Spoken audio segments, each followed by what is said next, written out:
तो आज हम शुरुआत करने जा रहे हैं नए टॉपिक की, जिसका नाम है टेंजेंट्स एंड नॉर्मल्स। तो नाम से ही पता चल रहा है कि हम इस टॉपिक के अंदर टेंजेंट्स के बारे में पढ़ेंगे और नॉर्मल्स के बारे में पढ़ेंगे। क्योंकि आप पढ़ रहे हैं क्लास 12th में, तो उम्मीद है कि आप टेंजेंट्स एंड नॉर्मल्स के बारे में अच्छी तरह से पहले से ही जानते होंगे, क्योंकि 11th में इसके बारे में काफ़ी डिटेल में पढ़ाया जा चुका है। लेकिन फिर भी जो लोग नहीं जानते उनमें एक बार ड्रॉ करके दिखा देता हूँ क्या टेंजेंट होती है और क्या नॉर्मल होता है। तो ध्यान दीजिए ज़रा, ये एक कर्व है और इस कर्व को टच करते हुए जो लाइन जाएगी उसको हम क्या बोलेंगे, इसकी टेंजेंट बोलेंगे। और ये जो टेंजेंट है, अगर इसके ऊपर हम एक परपेंडिकुलर लाइन ड्रॉ कर देते हैं इस तरह से, तो उस लाइन को नॉर्मल कहा जाएगा। तो इस तरह से हमने समझ लिया है कि मतलब याद कर लिया है कि क्या टेंजेंट होती है और क्या नॉर्मल होता है। तो किसी भी कर्व को किसी पर्टिकुलर पॉइंट पर, जिसे पॉइंट ऑफ कॉन्टैक्ट कहा जाता है, मैं यहाँ पे बना देता हूँ ज़रा, किसी पर्टिकुलर पॉइंट पर जो लाइन टच करते हुए जाएगी उसे टेंजेंट कहा जाएगा। और टेंजेंट के ऊपर जो लाइन 90 डिग्री का एंगल बनाएगी उसको क्या कहा जाएगा, नॉर्मल कहा जाएगा। अब हम समझने जा रहे हैं कि slope of tangent to the curve क्या होती है। किसी भी कर्व के ऊपर खींची गई जो टेंजेंट है उसकी स्लोप को समझने जा रहे हैं कि वो होती क्या है। तो slope of tangent to the curve को हम इस डायग्राम की मदद से अच्छी तरह से समझ सकते हैं। ध्यान दीजिए ज़रा, ये एक कर्व है और ये उसके ऊपर क्या है, एक टेंजेंट है। तो ये टेंजेंट एक्स एक्सिस के साथ जो भी एंगल बनाएगी, जैसे मान लेते हैं कि ये एंगल थीटा होगा, तो अगर ये एंगल थीटा है तो ये जो टेंजेंट है इसकी स्लोप रिप्रेजेंट की जाएगी m = tan थीटा से। एक बार फिर से समझिए, जैसे ये कर्व है और ये उसके ऊपर क्या है, टेंजेंट। तो ये टेंजेंट एक्स एक्सिस के साथ मान लेते हैं कि थीटा एंगल बना रही है। तो इस एंगल का जो भी tan होगा, यानी कि tan थीटा, उसको क्या कहा जाएगा, slope of tangent to the curve कहा जाएगा। टेंजेंट लाइन एक्स एक्सिस के साथ जो भी एंगल बनाएगी उसका tangent is called slope of tangent to the curve. तो मैंने यहाँ पर डेफिनेशन लिख दी है कि if a tangent line to the curve, curve के ऊपर जो टेंजेंट लाइन है वो, और कर्व का जो वो है इक्वेशन, वो रिप्रेजेंट की गई है y = fx से, makes an angle theta with x axis in positive direction. अगर टेंजेंट लाइन, कर्व के ऊपर खींची गई टेंजेंट लाइन एक्स एक्सिस के साथ अगर थीटा एंगल बनाती है, तो जो उसकी स्लोप होगी वो कैसे पता चलेगी, tan थीटा से। आसान भाषा में ऐसे समझ सकते हैं कि अगर कोई भी लाइन एक्स एक्सिस के साथ थीटा एंगल बना रही है, तो उस थीटा एंगल का जब आप टेंजेंट फाइंड करेंगे, थीटा एंगल का टेंजेंट फाइंड करेंगे, तो उसको क्या कहा जाएगा, स्लोप ऑफ टेंजेंट कहा जाएगा। तो ये जो बात मैंने तुम्हें बताई है ना, ये कोई नई बात नहीं, 11th क्लास से जानते हो कि किसी भी लाइन की स्लोप कैसे निकाली जाती है। तो किसी भी लाइन का एक्स एक्सिस के साथ जो इंक्लिनेशन होता है, उस इंक्लिनेशन का अगर टेंजेंट फाइंड करेंगे, उस एंगल का अगर टेंजेंट फाइंड करेंगे, तो उसको slope of tangent to the curve कहा जाएगा। फिलहाल हमें यहाँ पर नई चीज़ क्या सीखना है, ध्यान से देखिएगा। हमारे लिए नई चीज़ जो है ना वो ये है, dy/dx। मतलब कि अगर हमें किसी टेंजेंट की स्लोप निकालनी है तो ज़रूरी नहीं कि हम उसका tan थीटा निकालेंगे, हम उसका डेरिवेटिव भी फाइंड कर सकते हैं। और यहाँ पे ध्यान देने वाली बात यह है कि ये डेरिवेटिव किसका निकल रहा है, ये डेरिवेटिव निकलेगा उस कर्व का जिसके ऊपर टेंजेंट को क्या किया गया है, ड्रॉ किया गया है। तो फिलहाल जो नई चीज़ हम यहाँ पे समझने जा रहे हैं वो ये है कि किसी भी कर्व के ऊपर खींची गई जो टेंजेंट है, अगर आप उसकी स्लोप निकालना चाहते हैं तो जो भी कर्व आपको दे रखा है आप उसका क्या फाइंड कर देंगे, डेरिवेटिव फाइंड कर देंगे। एक बार फिर से रिपीट करता हूँ, किसी भी कर्व के ऊपर ड्रॉ की गई टेंजेंट का अगर आप स्लोप निकालना चाहते हैं तो उसके लिए क्या करेंगे, जो भी कर्व आपको दिया गया है उसका डेरिवेटिव फाइंड कर देंगे, dy/dx निकाल लेंगे। तो कर्व का dy/dx निकालते ही आपको टेंजेंट पता लग जाएगी, स्लोप ऑफ टेंजेंट पता लग जाएगी। जो एक्सरसाइज हम करने वाले हैं उसके अंदर सारे सवाल इसी टाइप के होंगे, जिनके अंदर हमें कम से कम ये तो निकालना ही पड़ेगा, स्लोप ऑफ टेंजेंट। तो आप ध्यान रखिएगा, जब भी आपको स्लोप ऑफ टेंजेंट निकालनी होगी तो आप दिए गए कर्व का डिफरेंशिएशन फाइंड कर देंगे। तो उम्मीद है कि आपको समझ में आ गया होगा कि slope of tangent to the curve क्या होती है। अब हम कुछ सवाल करेंगे जिनकी मदद से हम इजीली समझ पाएंगे कि कैसे slope of tangent to the curve को निकाला जाता है।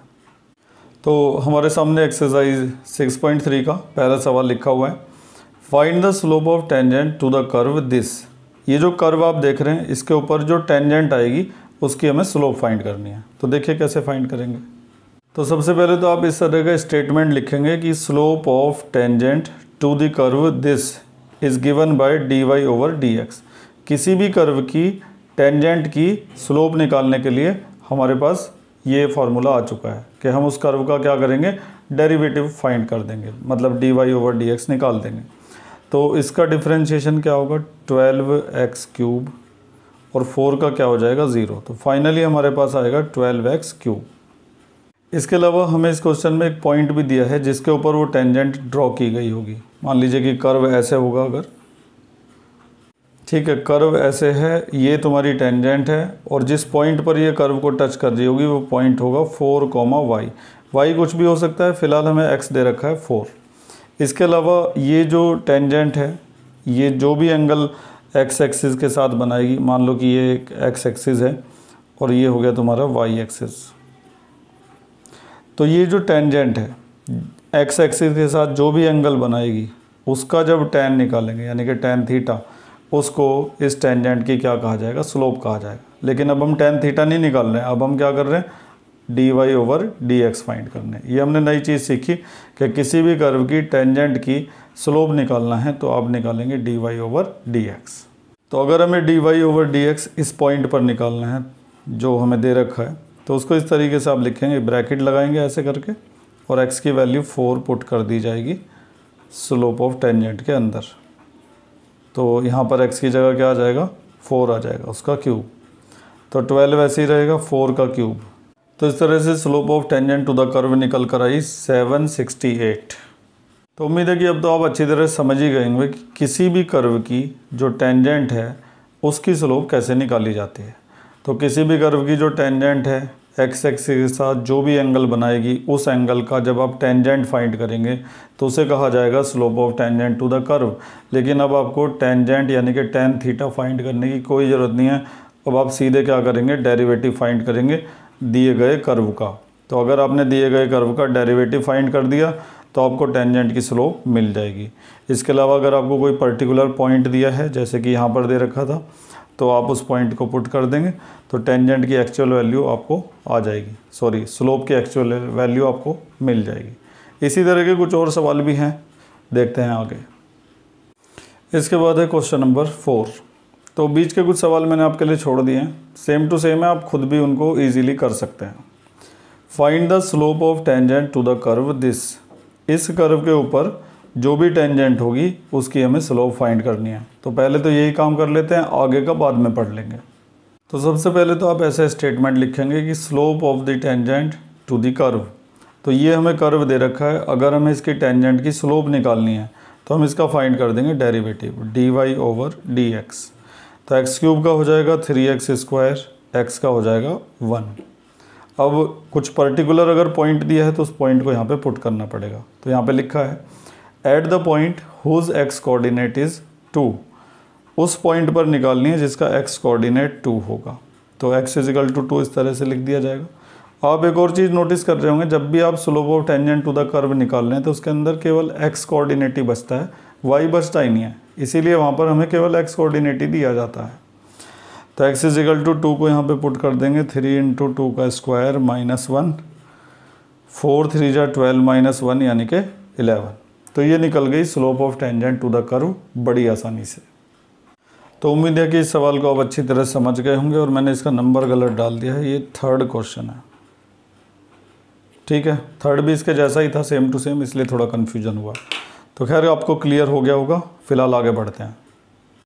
क्वेश्चन नंबर 5, ध्यान दीजिए ज़रा, इस बार कुछ और करना है। इस बार हमें स्लोप ऑफ टेंजेंट नहीं निकालनी, स्लोप ऑफ नॉर्मल निकालनी है। तो अगर तुम्हें स्लोप ऑफ नॉर्मल भी निकालनी है तो उससे पहले स्लोप ऑफ टेंजेंट तुम्हें निकालनी ही पड़ेगी। मतलब कि नॉर्मल की स्लोप निकालने से पहले टेंजेंट की स्लोप निकालनी पड़ेगी। और मैं आपको एक बार याद दिला देता हूँ नॉर्मल क्या होता है, अभी थोड़ी देर पहले बताया था ना। जैसे कि ये कर्व है और ये है उसकी टेंजेंट किसी पॉइंट ए पर, और टेंजेंट के ऊपर जो परपेंडिकुलर लाइन होगी उसी को क्या कहा जाएगा, नॉर्मल कहा जाएगा। तो हमें इस नॉर्मल की स्लोप इस समय फाइंड करनी है, लेकिन पहले हमें किसकी स्लोप निकालनी पड़ेगी, टेंजेंट की। तो सबसे पहली बात तो हम इसका डिफरेंशिएशन कर लेते हैं, क्योंकि हमें पता है कि slope of tangent to the curve निकालने के लिए डिफरेंशिएशन तो करना ही पड़ेगा। और यहाँ पर हमें पैरामीट्रिक डिफरेंशिएशन का इस्तेमाल करना पड़ेगा, क्योंकि यहाँ पे तीसरा वेरिएबल थीटा भी है। ठीक है, तो आपको याद होगा कि पैरामीट्रिक डिफरेंशिएशन कैसे किया जाता था। x is equal to a cos cube theta लिखा हुआ है और y is equal to a sine cube theta लिखा हुआ है। तो सबसे पहले तो यहाँ पर निकलेगा dx अपॉन डी थीटा। तो a तो कांस्टेंट है, इसको हम क्या मान लेंगे कि ये लिखा है x क्यूब, तो x क्यूब का डिफरेंशिएशन होता है 3x स्क्वायर। फिर हम जिसको मानते हैं x उसका भी करना पड़ता है, तो cos थीटा का डिफरेंशिएशन हो जाएगा माइनस का साइन थीटा। इसके बाद आगे ज़्यादा तो कुछ नहीं कर सकते, बस इतना कर सकते हैं कि सही से लिख सकते हैं, माइनस का 3a साइन थीटा और cos स्क्वायर थीटा। अब बारी आती है y वाले की, तो उसका निकाला जाएगा dy ओवर डी थीटा। तो a तो कांस्टेंट है, साइड रहेगा, x क्यूब का क्या हो जाएगा 3x स्क्वायर। तो हमने x किसको माना है, साइन थीटा को, जिसको हम x लेट कर लेते हैं उसका भी डिफरेंशिएशन करते हैं। तो साइन थीटा का डिफरेंशिएशन क्या हो जाएगा, cos थीटा। तो ये आ जाएगा निकल कर 3a sine square theta into cos theta. इसके बाद हम क्या करेंगे, क्योंकि हमें तो dy ओवर dx चाहिए होता है, तो dy ओवर dx निकालने के लिए dy अपॉन डी थीटा को dx अपॉन डी थीटा से डिवाइड कर दिया जाएगा। dy upon D theta is divided by dx upon D theta. आप अच्छी तरह से इसको जानते होंगे। तो dy ओवर डी थीटा की जो वैल्यू है वो कितनी है, 3a sine square theta into cos theta divided by dx upon D theta की वैल्यू कितनी है, माइनस का 3a साइन थीटा और कॉस स्क्वायर थीटा। अब यहाँ पे जो भी कैंसिल हो सकते होंगे उनको कैंसिल किया जाएगा। a से a कैंसिल, 3 से 3 कैंसिल, साइन थीटा से स्क्वायर कैंसिल, कॉस थीटा से स्क्वायर कैंसिल। तो फाइनली आ गया माइनस का tan थीटा। तो ये जो हमने dy ओवर dx निकाला है ये निकल चुकी है slope of tangent to the curve. लेकिन हमें इस क्वेश्चन में slope of tangent to the curve नहीं निकालना, हमें निकालना है slope of normal to the curve. तो वो कैसे निकलेगा, तो ज़रा ध्यान से देखिएगा। Slope of normal to the curve निकालने के लिए क्या करते हैं, ऐसे करते हैं 1 upon d y over d x, और साथ में साइन भी चेंज करना होता है तो यहाँ पे माइनस भी लगेगा। तो कहने का मतलब ये है कि जो भी आपने टेंजेंट की स्लोप निकाली है आपको उसका रेसिप्रोकल भी करना पड़ेगा और साइन चेंज भी करना पड़ेगा। तो जब आप इसका रेसिप्रोकल कर देंगे तो tan थीटा का रेसिप्रोकल क्या होता है, cot थीटा। ये माइनस है तो माइनस का साइन चेंज करेंगे तो क्या आ जाएगा, प्लस आ जाएगा। तो इस तरह से slope of normal to the curve जो है वो कितनी आ चुकी है, cot थीटा। लेकिन अभी काम पूरा नहीं हुआ है। थीटा की जो वैल्यू हमें दे रखी है ना π/4, वो भी हमें पुट करनी पड़ेगी। तो उसको मैं यहाँ पे पुट कर देता हूँ कि चलो इधर ही देख लो, cot थीटा की वैल्यू है π/4 और cot π/4 का मतलब क्या होता है, 1।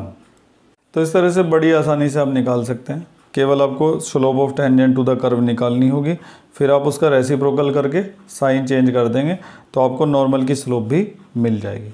ये टेंजेंट होती है और ये होता है नॉर्मल। तो उम्मीद है कि आप इस अच्छे सवाल को समझ गए होंगे। इसी तरह के और सवाल देखते हैं आगे। क्वेश्चन नंबर 7, तो एक अच्छा सवाल है, इम्पोर्टेंट है, ध्यान से ज़रा समझिएगा इसको। फाइंड द पॉइंट्स निकालने मतलब एक से ज़्यादा हो सकते हैं। At which the tangent to the curve this is parallel to x axis. हमें वो पॉइंट पता लगाना है जहाँ पर इस कर्व के ऊपर खींची गई टेंजेंट एक्स एक्सिस के पैरेलल होंगी। तो हम इसका एक डायग्राम बना लेते हैं जिससे हम चीज़ों को समझ सकें। तो ये एक रफ फिगर है जो आपको समझाने के लिए बनाई गई है। देखिए ये कर्व है और ये उसके ऊपर ड्रॉ की गई टेंजेंट है। ये टेंजेंट आपको साफ दिखाई दे रही होगी, एक्स एक्सिस के पैरेलल है। अगर कोई भी लाइन एक्स एक्सिस के पैरेलल होती है तो उसकी स्लोप में एक ख़ास बात होती है, उस लाइन की जो स्लोप है ना वो ज़ीरो हो जाती है। Slope is equal to zero. ऐसा क्यों होता है, क्योंकि ये जो लाइन है ये एक्स एक्सिस के साथ जो भी एंगल बनाएगी उस एंगल का जब टेंजेंट फाइंड किया जाएगा तो उसको स्लोप कहा जाएगा। तो अभी ये लाइन एक्स एक्सिस के साथ कितना एंगल बना रही है, कितना भी नहीं बना रही। अगर कोई लाइन एक्स एक्सिस के पैरेलल है तो वो एक्स एक्सिस के साथ 0 डिग्री का एंगल बनाती है।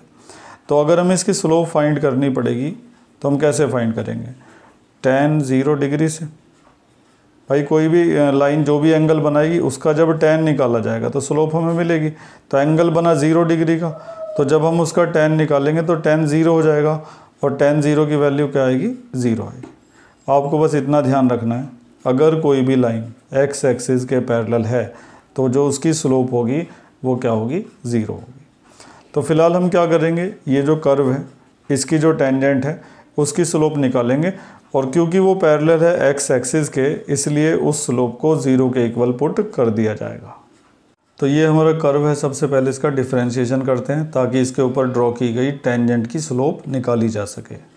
तो करते हैं डिफरेंशिएशन। y का क्या हो जाएगा, dy over dx, x cube का क्या हो जाएगा 3x स्क्वायर, 3x स्क्वायर का क्या हो जाएगा 6x, 9x का क्या हो जाएगा 9। इसके बाद ना इसको थोड़ा सा सिंप्लीफाई किया जा सकता है। क्या करेंगे, सिंप्लीफाई करके मतलब 3 कॉमन निकाल सकते हैं हम इसके अंदर से। तो अंदर बचेगा x स्क्वायर माइनस 2x और माइनस 3। इसके बाद हम इस पार्ट के जब स्प्लिटिंग द मिडिल टर्म लगा के फैक्टर करेंगे तो ये फैक्टर हमें मिलेंगे x माइनस 3 और x प्लस 1। तो मैं यहाँ पे लिख देता हूँ x माइनस 3 और x प्लस 1। इसके बाद हम इस बात पे ध्यान देंगे कि जो टेंजेंट है वो पैरेलल टू x एक्सिस है। तो अगर टेंजेंट x एक्सिस के पैरेलल होगी तो जो उसकी स्लोप है वो क्या हो जाएगी, 0 के इक्वल। तो इसका मतलब ये जो हमने स्लोप निकाली है हम इसको 0 के इक्वल पुट कर सकते हैं। तो सबसे पहले तो हम ये लाइन लिखेंगे कि because the tangent is parallel to x axis, therefore जो उसकी स्लोप होगी यानी कि dy ओवर dx उसको किसके इक्वल रखा जाएगा, 0 के।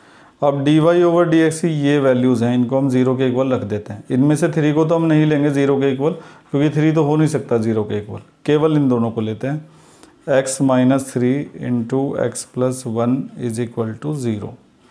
तो जब हम इनको सॉल्व करेंगे तो हमें x की 2 वैल्यू मिलेंगी, यहाँ से मिलेगा x इज इक्वल टू 3 और वहाँ से मिलेगा x is equal to minus का 1। तो x की 2 वैल्यू हमें मिल चुकी हैं। अब क्या है ना कि हमें उस क्वेश्चन में पॉइंट्स निकालने के लिए कहा गया है। थोड़ा सा नीचे करता हूँ, ये देखिए हमें पॉइंट्स निकालने के लिए कहा गया है। तो अभी क्या है कि हमारे पास x कोऑर्डिनेट तो आ चुके हैं पॉइंट्स के, लेकिन y कोऑर्डिनेट नहीं आए हैं। तो हम क्या करेंगे, x कोऑर्डिनेट की ये जो वैल्यूज़ आई हैं इनको कर्व जो दे रखा है उसके अंदर पुट कर दिया जाएगा, क्योंकि ये जो हमें कोऑर्डिनेट्स मिलते हैं ये इस वाले पॉइंट के मिलते हैं। तो इसका x कोऑर्डिनेट तो हमें मिल गया जैसे कि 3, दूसरा कोऑर्डिनेट माइनस का 1 है तो हो सकता है वो दूसरी साइड हो यहाँ पर। तो अगर हमें x कोऑर्डिनेट मिल जाता है और y कोऑर्डिनेट फाइंड करना होता है तो किस तरह से फाइंड करते हैं। तो x की ये जो वैल्यूज़ होंगी इनको यहाँ पर कर्व की इक्वेशन के अंदर सब्स्टिट्यूट कर दिया जाएगा। तो हम यहाँ पर लिख देंगे कि from equation first when x is equal to 3, equation first के अंदर जब x की वैल्यू 3 पुट की जाएगी तो क्या होगा, तो y इज इक्वल टू आ जाएगा, x की जगह 3 पुट करेंगे तो 3 का क्यूब माइनस 3, फिर यहाँ 3 का स्क्वायर माइनस 9, फिर यहाँ पे 3 और प्लस 7। अब इसको सॉल्व कर लेते हैं। तो अभी क्या है कि यहाँ पे 27 आ जाएगा, इधर भी 27 आएगा और 9 3 जा 27 और प्लस 7। तो ये 27 तो कैंसिल हो जाएगा और 27 में 7 जाके माइनस का 20 बचेगा। तो अगर x 3 है तो y 20 है, और उसी तरह से जब x माइनस 1 होगा तो y क्या होगा उसको भी आप वहाँ पे रख के निकाल सकते हैं। तो एंड में जाके आपके जो पॉइंट आएंगे, पहला पॉइंट आएगा 3 कॉमा माइनस का 20 और दूसरा पॉइंट आएगा माइनस का 1 और जो y की वैल्यू वहाँ से निकलेगी वो। तो मैं यहाँ पे लिख देता हूँ। तो मैंने लिख दिया है कि the required points are 3 comma minus 20 और माइनस 1 कॉमा डैश। ये डैश इसलिए छोड़ा क्योंकि इसको तुम निकालोगे। तो एक बार फिर से पूरे सवाल को समझ लेते हैं, काफ़ी अच्छा सवाल था। क्वेश्चन इस तरह से था कि find the points at which the tangent to the curve this is parallel to x axis. तो हमने ये देखा कि ये दे रखा है कि टेंजेंट जो है वो x एक्सिस के पैरेलल है। अगर कोई भी लाइन x एक्सिस के पैरेलल होती है तो उसकी स्लोप क्या होती है, 0। तो हमने क्या करा, सबसे पहले इस कर्व के ऊपर जो भी टेंजेंट होगी उसकी स्लोप फाइंड करी, फिर उसे 0 के इक्वल रख दिया क्योंकि वो x एक्सिस के पैरेलल थी। 0 के इक्वल रखते ही हमें x की कुछ वैल्यूज़ मिल गई, फिर हमने उन वैल्यूज़ को y के अंदर पुट कर दिया यानी कि कर्व के इक्वेशन में, ताकि हमें y कोऑर्डिनेट भी मिल सके। y कोऑर्डिनेट मिलते ही हमें उन पॉइंट्स के बारे में पता चल गया। तो उम्मीद है कि आप इस अच्छे सवाल को समझ गए होंगे। आगे बढ़ते हैं। चलिए खैर अब समझना शुरू करिए क्वेश्चन नंबर 8 को। Find a point. देखो पिछले क्वेश्चन में भी हमें पॉइंट निकालना था, एक से ज़्यादा निकले थे, और इस वाले क्वेश्चन में भी हमें पॉइंट निकालना है ऑन द कर्व। और वो पॉइंट कहाँ पर होगा? कर्व के ऊपर होगा। पिछली बार भी कर्व के ऊपर ही था। At which the tangent is parallel to the chord joining the point this and this. पिछली बार भी टेंजेंट पैरेलल थी, इस बार भी टेंजेंट पैरेलल है। लेकिन पिछली बार टेंजेंट किसके पैरेलल थी? एक्स एक्सिस के। लेकिन इस बार टेंजेंट किसके पैरेलल है? एक कॉर्ड के पैरेलल है। और वो कॉर्ड क्या कर रही है? इन दोनों पॉइंट्स को जॉइन कर रही है। तो एक रफ फिगर बनाकर समझने की कोशिश करते हैं। तो ये देखिए ज़रा, ये आपका कर्व हो गया जिसकी इक्वेशन दे रखी है, और ये एक रफ फिगर मैं पहले ही बता देता हूँ। इस कर्व के ऊपर ये हमने टेंजेंट ड्रॉ कर दी। अब ये जो टेंजेंट है हमें क्या करना है? कर्व के ऊपर वो पॉइंट पता लगाने हैं जहाँ पर ये टेंजेंट कर्व को क्या कर रही है? टच कर रही है। और इस टेंजेंट में ख़ास बात यह है कि ये एक ऐसी कॉर्ड के पैरेलल है जो इन दो पॉइंट्स को ज्वाइन कर रही है। किन दो पॉइंट को? 2,0 को और साथ में 4,4 को। तो क्लास 11 में हमने एक इम्पॉर्टेंट चीज़ पढ़ी थी कि अगर दो लाइनें एक दूसरे के पैरेलल हैं तो जो उनकी स्लोप होंगी वो भी एक दूसरे के क्या होंगी? इक्वल होंगी। फिर से रिपीट करता हूँ, अगर दो लाइनें एक दूसरे के पैरेलल हैं तो जो उनकी स्लोप हैं वो एक दूसरे के क्या होंगी? इक्वल होंगी। और अगर दो लाइनें एक दूसरे के साथ परपेंडिकुलर हैं तो उनकी स्लोप का प्रोडक्ट -1 होगा। ये भी आप जानते होंगे, ये सब 11 में पढ़ा रखा आपने। तो अभी हम क्या करेंगे कि ये जो कर्व है इसके ऊपर जो टेंजेंट होगी उसकी स्लोप निकालेंगे, और नीचे जो लाइन दे रखी है उसकी भी स्लोप निकालेंगे। फिर हम क्या करेंगे कि टेंजेंट की स्लोप को इस वाली लाइन की स्लोप के इक्वल रख देंगे ताकि हमें पॉइंट का पता लग जाए। पिछली बार हमने क्या किया था कि टेंजेंट की स्लोप को निकाल के उसको 0 के इक्वल रख दिया था क्योंकि वो एक्स एक्सिस के पैरेलल थी। इस बार हमारी टेंजेंट इस कॉर्ड के पैरेलल है, तो हमारी टेंजेंट की स्लोप और इस कॉर्ड की स्लोप इक्वल होंगी। तो हमारा पहला काम होगा अपनी टेंजेंट की स्लोप निकालना, अपनी नहीं, कर्व की जो टेंजेंट है उसकी स्लोप निकालना और कॉर्ड की स्लोप निकालना, और फिर उन दोनों को इक्वल पुट करना। तो निकालते हैं slope of tangent to the curve. तो स्टेटमेंट लिख दिया कि slope of tangent to the curve, इसका कर दिया जाएगा differentiation. dy/dx is equal to x square. X square का क्या होता है? 2x। फिर जिसको x माना था उसका डिफरेंशिएशन कर देंगे। तो x - 2 का डिफरेंशिएशन करोगे तो क्या आएगा? 1 आएगा। फाइनली आ गया 2 × x - 2। ये तो हो गई टेंजेंट की स्लोप। अब ये जो नीचे कॉर्ड है ना, इसकी स्लोप निकालते हैं। स्लोप, तो अभी अगर हमें इस कॉर्ड की स्लोप निकालनी है तो ये दो पॉइंट को क्या कर रही है? ज्वाइन कर रही है। 11th में हमने पढ़ा था कि दो पॉइंट को ज्वाइन करने वाली लाइन की स्लोप कौन से फार्मूले से निकलती है? वो इस तरह से होता है, y2 - y1 / x2 - x1। आपको याद आ रहा होगा धीरे धीरे। तो y2 - y1 यानी कि 4 - 0, x2 - x1 यानी कि 4 - 2। तो ऊपर 4 और नीचे 2, तो फाइनली कितना आ गया? 2 आ गया। तो इस तरह से ये जो कॉर्ड थी ना, इसकी स्लोप भी हमने निकाल दी जो कि 2 आई है। अब हम क्या करेंगे ना, अगले पेज पर टेंजेंट की स्लोप को कॉर्ड की स्लोप के इक्वल रख देंगे। क्यों रख देंगे? क्योंकि ये दोनों एक दूसरे के पैरेलल हैं। ये लिखा देखो, ठीक है। तो चलते हैं अगले पेज पर। तो हमने यहाँ पर लिख दिया है कि क्योंकि टेंजेंट और कॉर्ड एक दूसरे के पैरेलल हैं इसलिए दोनों की स्लोप क्या होगी? इक्वल होगी। तो टेंजेंट की जो स्लोप निकली थी वो थी 2 × x - 2, और कॉर्ड की स्लोप है 2। तो 2 × x - 2 को किसके इक्वल रख दिया जाएगा? 2 के। अंदर मल्टीप्लाई कर दो तो 2x - 4 आ जाएगा इज इक्वल टू 2। 4 उधर जाके प्लस हो जाएगा तो 2x इज इक्वल टू 6। तो x इज इक्वल टू कितना आ गया? 3 आ गया। अब ये जो x की वैल्यू निकली है ना, इसको यहाँ पर पुट कर दिया जाएगा। कहाँ पर? कर्व की इक्वेशन के अंदर। इसको मैं लिख देता हूँ इक्वेशन फर्स्ट। तो x की वैल्यू को इक्वेशन फर्स्ट के अंदर पुट कर दिया जाएगा। तो ये इक्वेशन फर्स्ट है, y is equal to x - 2 का होल स्क्वायर। तो y is equal to x की जगह क्या आ जाएगा? 3 - 2 और उसका होल स्क्वायर यानी कि 1। तो x की वैल्यू 3 है, y की वैल्यू 1 है, तो रिक्वायर्ड पॉइंट हो जाएगा 3, 1। तो इस तरह से रिक्वायर्ड पॉइंट हमारे पास आ चुका है। तो इस क्वेश्चन में जो इम्पोर्टेंट चीज़ थी वो ये थी कि हमें ये पता होना चाहिए कि अगर दो लाइनें एक दूसरे के पैरेलल हैं तो उनकी स्लोप इक्वल होंगी। जैसे पिछले वाले में हमें ये पता था कि अगर कोई लाइन एक्स एक्सिस के पैरेलल है तो उसकी स्लोप क्या हो जाएगी, 0 हो जाएगी। तो ये सारी जो जानकारी है ये 11th क्लास की है, ये होनी चाहिए हमारे पास। और अगर आप किसी वजह से 11th का भूल गए हैं तो अब जो बताया जा रहा है उसको ध्यान से सब सुनिएगा, पुराना सब याद आपको आ जाएगा। तो आज के लेक्चर में बस हम इतना ही करेंगे। क्वेश्चन नंबर 8 तक कंप्लीट हो चुका है, बाकी देखेंगे अगले लेक्चर में। तब तक अच्छी तरह से प्रैक्टिस आप कर लीजिएगा। अगर सब कुछ समझ में आया हो तो वीडियो को लाइक करना बिल्कुल ना भूलें। Thank you.